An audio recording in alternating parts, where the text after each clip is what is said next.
21 मार्च से हमारा जन्मदिवस आप लोग मना रहे हैं और मुंबई में भी बड़े ज़ोर शोर से 4 दिन तक जन्मदिवस मनाया गया। उसके बाद दिल्ली में जन्मदिवस मनाया गया और आज भी लग रहा है कि फिर आप लोग हमारा अब जन्मदिवस मनाते रहेंगे।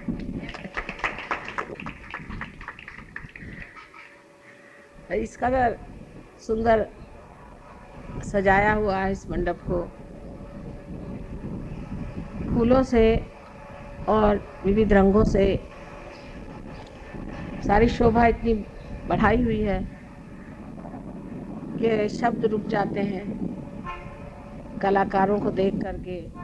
उन्होंने किस तरह से अपने हृदय से यह इतनी प्रतिभावान चीज़ बनाई कि थोड़ी समय में।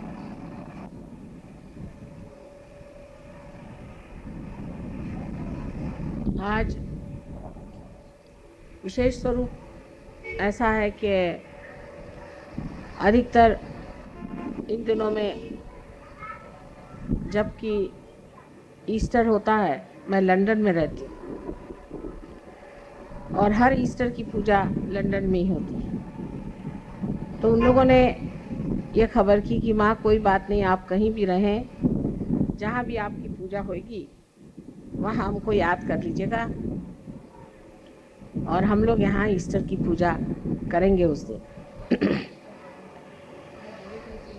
इतनी जल्दी में आज पूजा का सारा इंतज़ाम हुआ और इतनी सुंदरता से। ये सब परमात्मा की असीम कृपा है जो उन्होंने ऐसी व्यवस्था करवा दी। लेकिन यहाँ एक बहुत बड़ा कार्य आज से आरंभ हो रहा है। आज तक मैं अगुरुओं के बारे में बहुत कुछ कहा करती थी और बहुत खुले तरीके से मैंने इनके बारे में बताया कि ये कितने दुष्ट हैं, कितने राक्षसी हैं और ये किस तरह से एक सच्चे साधकों का रास्ता रोकते हैं और उनको गलतफहमी में डाल के एकदम उल्टे रास्ते पे डाल देते हैं। और इसके लिए बहुत लोगों ने जताया कि ऐसी बात करना ठीक नहीं, इससे गुरु लोग आप पे आक्रमण करेंगे और आपको सताएंगे। लेकिन हुआ उसके बिल्कुल उल्टे कि किसी ने भी हमें कचहरी नहीं दिखाई, ना ही किसी ने हमारे बारे में कोई बात कही।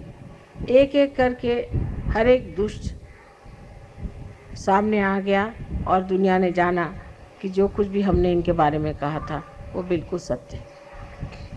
आज धीरे धीरे यह गुरु मिट रहे हैं, लेकिन तांत्रिक अब भी काफ़ी अपना जोर बंधाए हुए हैं और आपके कलकत्ते में इसका मेरे ख्याल से मुख्य स्रोत है। यहाँ पे वो पनपते हैं और यहीं से सारे दुनिया में छाते हैं। आज ही जिन साहब से मुलाकात हुई उनसे इतने तांत्रिकों पे बातचीत हुई, उन्होंने बताया कौन कौन उनके आश्रय में आए और कौन कौन महात्मा बन गए। मुझे लगा यह अभियान अब शुरू हो गया कि तांत्रिकों को एक एक करके ठीक करना ज़रूरी नहीं है, सबको एक साथ ही गंगा जी में धो डालना चाहिए, तभी इनकी तबीयत ठीक हो। तो आज से ये जो महिषासुर सब दूर फैल गया है, इसको ख़त्म करने का ही अभियान शुरू होना चाहिए।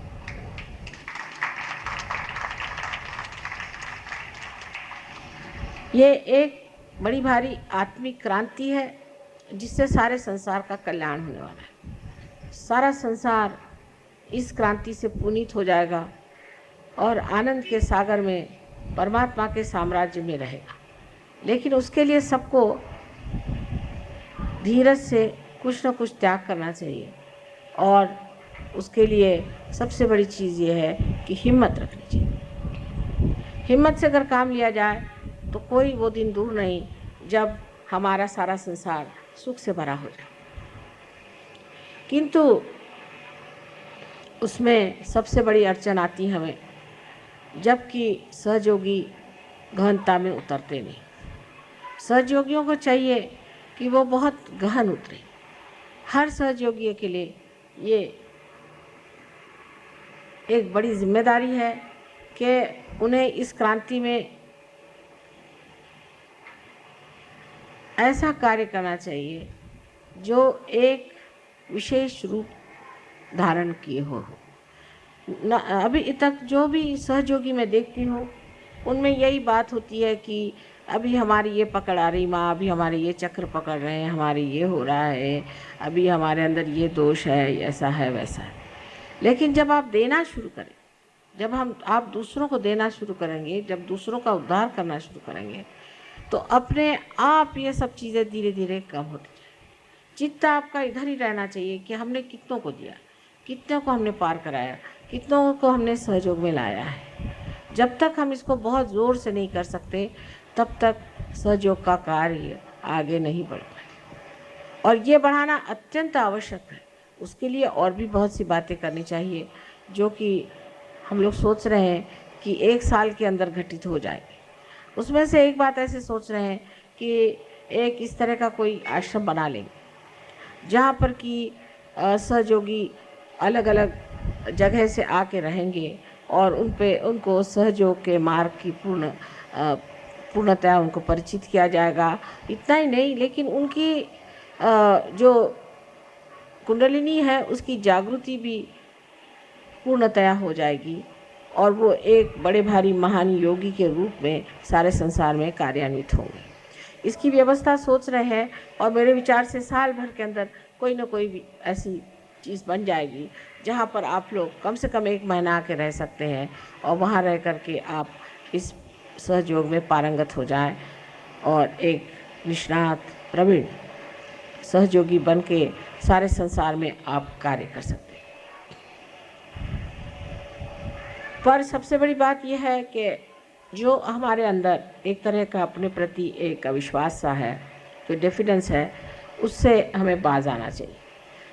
हम आपसे बताते हैं, यहाँ जो डॉक्टर वॉरेन है, ये जब सहयोग में आए थे तो हमारे पास ज़्यादा से ज़्यादा 8 दिन तक रहे। उसमें भी लड़ते झगड़ते ही रहे पूरी समय। उनके पहले समझ ही में नहीं आ रहा था कि किस तरह से अपने को ठीक करें। बहरहाल जो भी हो, उसके बाद जब वो ठीक हो गए तब वो वापस ऑस्ट्रेलिया चले गए और ऑस्ट्रेलिया जाने के बाद उन्होंने इतने लोगों को पार कर दिया, इतने लोगों को ठिकाने लगा दिया कि मुझे बड़ा आश्चर्य हुआ कि जिन्होंने गणपति भी क्या उसे जाना नहीं था, जिन्होंने किसी भी देवता के बारे में जाना नहीं था, जिन्होंने कुंडलिनी के बारे में कुछ जाना नहीं था, वो 8 दिन के अंदर इतने बढ़िया हो करके और सारे ऑस्ट्रेलिया पर छा गए। तो ये सोचना कि हम इसको नहीं कर सकते हैं या कैसे करें, इसमें ये उलझन है, लोग क्या समझेंगे, इस तरह की अगर आपने विचारधारा रखी तो सहयोग बढ़ नहीं सकता। परमात्मा आपके साथ में है, शक्ति आपके साथ में है, आप स्वयं योगी हैं और सब योगियों पे ये जिम्मेदारी है कि इस कार्य को पूरी तरह से करें। जब तक आप संगठित रूप से नहीं रहेंगे तब तक ये कार्य नहीं हो सकता। संगठित होना पड़ेगा, और संगठित होने का मतलब यह है कि आप एक शरीर के अंग प्रत्यंग हैं। एक सहयोगी को दूसरे सहयोगी से कभी भी विलग समझना नहीं चाहिए। जैसे कि मैं देखती हूँ कि शुरुआत में सहयोगी, जो इंसान सहयोगी नहीं है उसके ओर ज़्यादा मुड़ता है बनिस्बत उसकी ओर जो सहयोगी है। तो पहली तो बात ये होनी चाहिए कि जो हमारे दूसरे भाई बहन माने सहयोगी हैं, उनके आगे बाकी सब पराए हैं। कोई कुछ भी बात कहे, उनके साथ हमको किसी तरह से भी एक मत नहीं होना, क्योंकि वो चक्कर में आपको डाल देंगे और आपके अंदर फूट पड़ जाएगी। इस आसुरी विद्या से अगर बचना है तो आपको ये समझ लेना चाहिए कि आप योगी जन हैं और आप परमात्मा के साम्राज्य में हैं।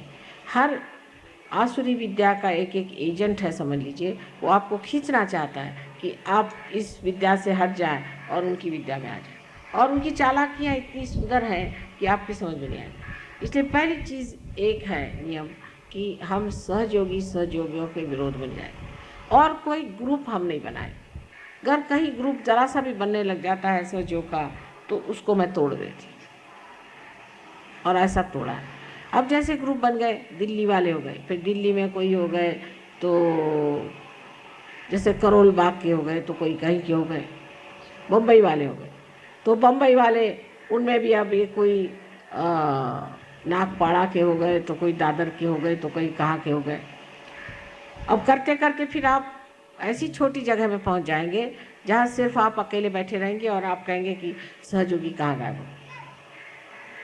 तो इसमें कोई सी भी चीज़ ग्रुप नहीं बना सकती। जब इंसान में कैंसर सेट होता है तब वो ग्रुप बना के होता है। एक आदमी में अगर डीएनए जिसे कहते हैं, एक आदमी में खराब हो जाए, एक सेल में अगर खराबी आ जाए, एक ही सेल में अगर खराब आ जाए, तो वो दूसरे सेल पे जोर करेगा और वो दूसरा सेल तीसरे पे करेगा, और ऐसा एक उनका गुट बनता जाएगा, और वो चाहेगा कि हमारा जो गुट है वो सबके ऊपर में हावी हो जाए।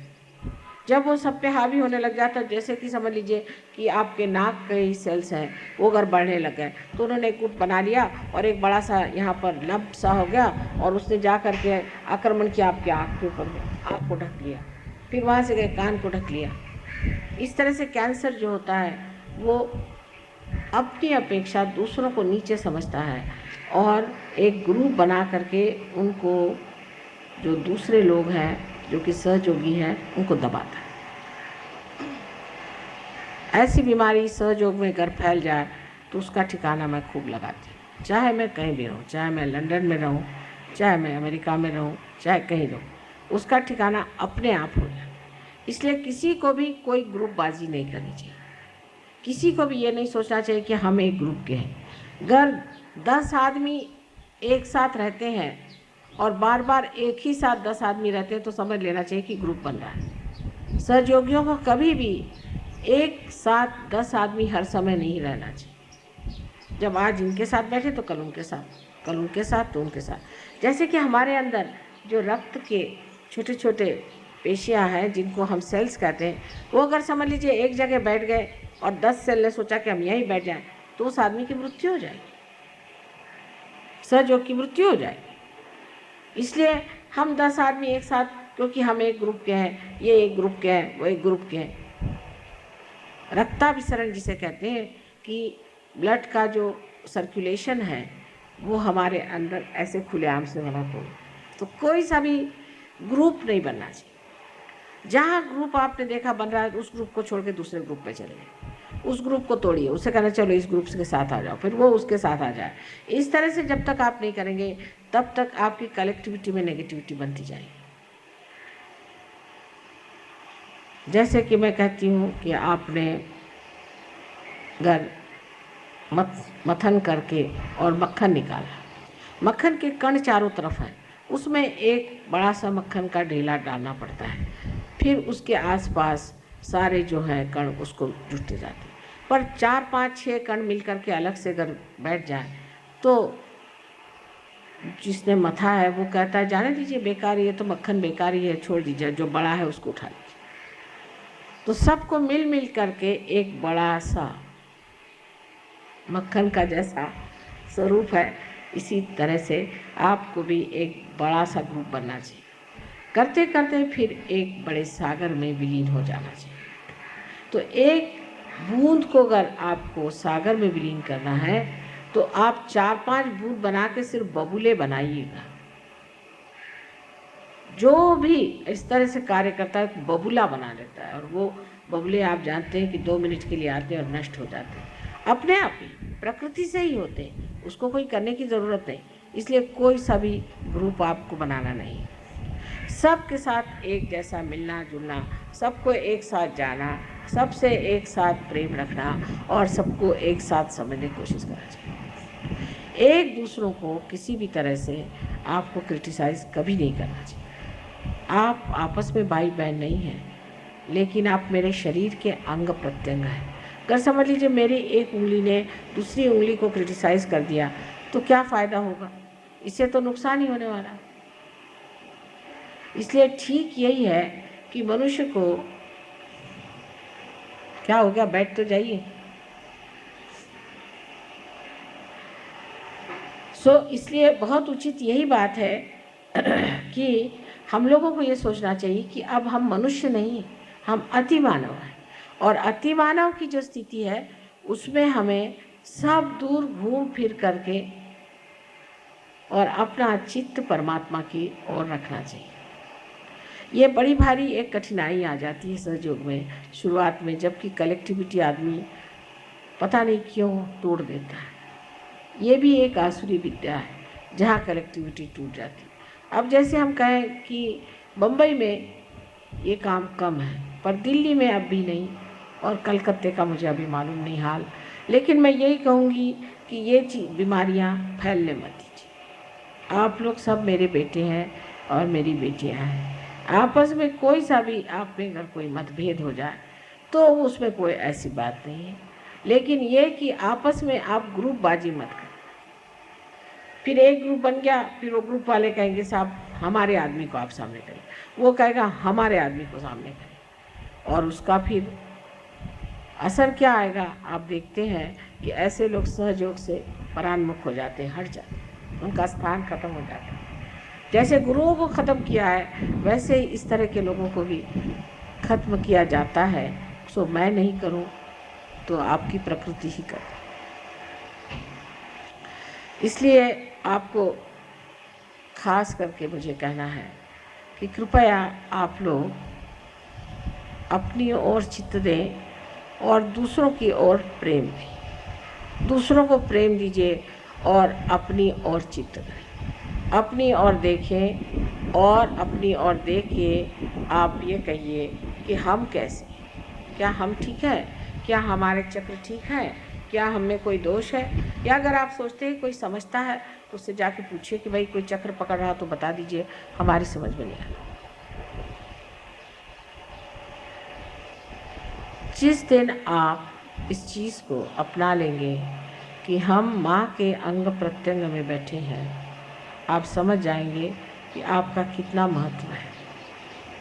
आप चाहे जैसे भी हैं, हमने आपको स्वीकार कर लिया, अब आपको भी हमें स्वीकार करना होगा और जानना होगा कि अब अत्यंत शुद्ध और पवित्र भाव से रहने से ही हमारे माँ को सुख और आनंद मिल सकता है।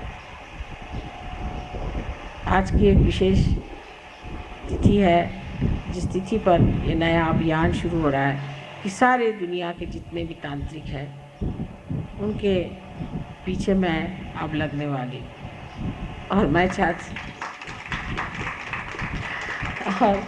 चाहती हूँ कि आप भी सब के पीछे हाथ धोकर लगे,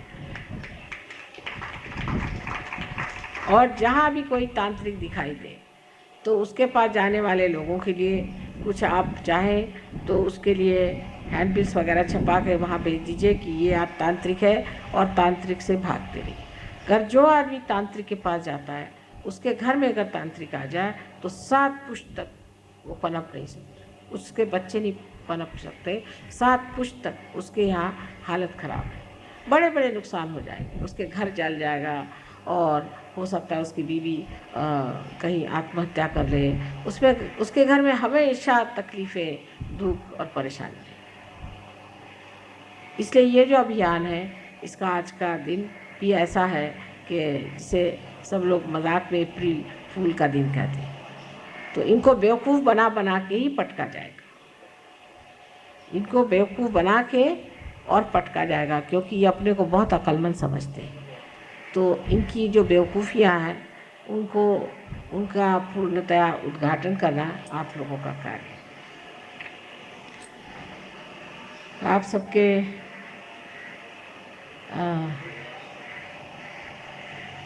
प्यार और दुलार और इस शोभा से वाकई में मैं अभिभूत हूँ। इतना आप लोगों ने खर्च किया, इतनी शोभा बढ़ाई है, सो यही कहना है कि बहुत ज़्यादा खर्चा करने की ज़रूरत नहीं। आपकी माँ तो इतनी सीधी सादी है, उसको कोई भी चीज़ की ज़रूरत नहीं है। आप लोग जो भी है, जो कुछ भी हमें दे दें तो ही बहुत है, हमें तो कुछ चाहिए भी नहीं। जो कुछ हमसे लेना है वो आप लोग ले लीजिए, लेकिन अब आप लोगों के संतोष के लिए हम कहते हैं अच्छा भाई आपको साड़ी देना है तो दे दो, अब क्या करें। लेकिन वो भी क्या आप सोचिए कि 4 साल पहले दी हुई साड़ियाँ अब भी ऐसी ताले में चाबी में बंद है। वो तो हमारे समझ नहीं आता कि बाद में जब कोई म्यूज़ियम बनेगा तो उसमें आप लोग लगाइएगा। तो ये सब चीज़ें आपके शौक़ के लिए जो भी आप कहें, मेरे पास धरोहर रखी हुई हैं और इसकी कोई ज़रूरत नहीं। पर अब आपका प्रेम ऐसा है कि उसके आगे मैं कुछ बोल भी नहीं सकती और कुछ भी कह भी नहीं सकती। जो भी प्रेम से दीजिएगा, चाहे वो शबरी के बेर हो और चाहे आप लोगों की कीमती साड़ियाँ हों, सब मेरे लिए मान्य है। तो अब हम लोगों की पूजा का समय हो गया। आज जैसे मैंने कहा था जन्मदिवस की बात है, बराबर 12 बजे मैंने अपना भाषण शुरू किया और बराबर 12 बजे ही मेरा जन्म हुआ था। इसलिए इतना समय लग गया, फूलों में समय लग गया, इसमें कोई घबराने की बात नहीं, क्योंकि संजोग ऐसा है 12 ही बजे आज का जन्मदिन मनाने का था। तो इसमें सब चीज़ सब अपने समय पर ठीक ठाक बैठती है, तो उसमें किसी को भी कोई दोष नहीं मानना चाहिए।